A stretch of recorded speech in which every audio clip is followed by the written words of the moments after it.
നമ്മളിവിടെ ചെയ്യാൻ പോകുന്നത് ആർബിട്രറി കോൺസ്റ്റൻസ് എലിമിനേറ്റ് ചെയ്തിട്ട് പാർഷ്യൽ ഡിഫറൻഷ്യൽ ഇക്വേഷൻ ഫോം ചെയ്യാണ്.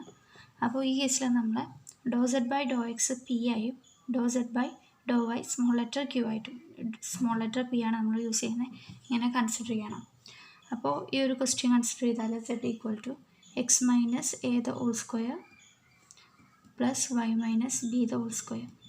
ഈ ക്വസ്റ്റ്യൻ കൺസിഡർ ചെയ്യുകയാണെങ്കിൽ നമ്മളിവിടെ ഫസ്റ്റ് നമ്മൾ ചെയ്യേണ്ട എന്താണെന്ന് വെച്ച് കഴിഞ്ഞാൽ ആദ്യം ഈ ഇക്വേഷനെ consider it as equation 1. Equation 1നെ നമ്മൾ ഡിഫറൻഷ്യേറ്റ് ചെയ്യുക with respect to X. Differentiating with respect to X. അപ്പോൾ നമുക്ക് കിട്ടും do Z by do X equal to 2 into X minus A plus Y minus B the whole സ്ക്വയറിനെ X വെച്ചിട്ട് partial differentiation ചെയ്യുമ്പോൾ നമുക്ക് കിട്ടുക 0 ആണ്. അപ്പോൾ do Z by do X equal to 2 into X minus A എന്ന് കിട്ടും. നമുക്കറിയാം do Z by do X എന്ന് പറയുന്നത് പി ആണ്. അപ്പോൾ നമുക്കിവിടുന്ന് കിട്ടും P equal to 2 into X minus A. From here X minus A equal to P by 2. And equation 1നെ നമ്മൾ പാർഷ്യൽ ഡിഫറൻസിയേഷൻ ചെയ്യാണ്.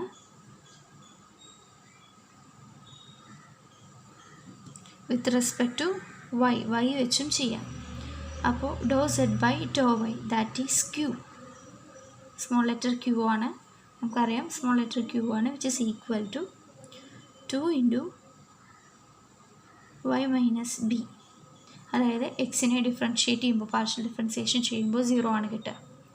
ഫ്രം ഹിയർ നമുക്ക് കിട്ടും Y minus B is equal to Q by 2 എന്ന് കിട്ടും. നമ്മൾ ഈ രണ്ട് വാല്യൂസും സബ്സ്റ്റിറ്റ്യൂട്ട് ചെയ്യാം ഇക്വേഷൻ 1ൽ. അപ്പോൾ z equal to x minus എക്ക് പകരം പി ബൈ 2, എക്സ് മൈനസ് എക്ക് പകരം പി ബൈ 2 കൊടുക്കുക.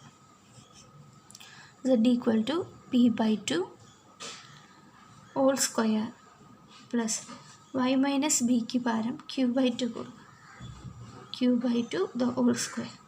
ഇതാണ് റിക്വയർഡ് ഇക്വേഷൻ എന്ന് പറയുന്നത്.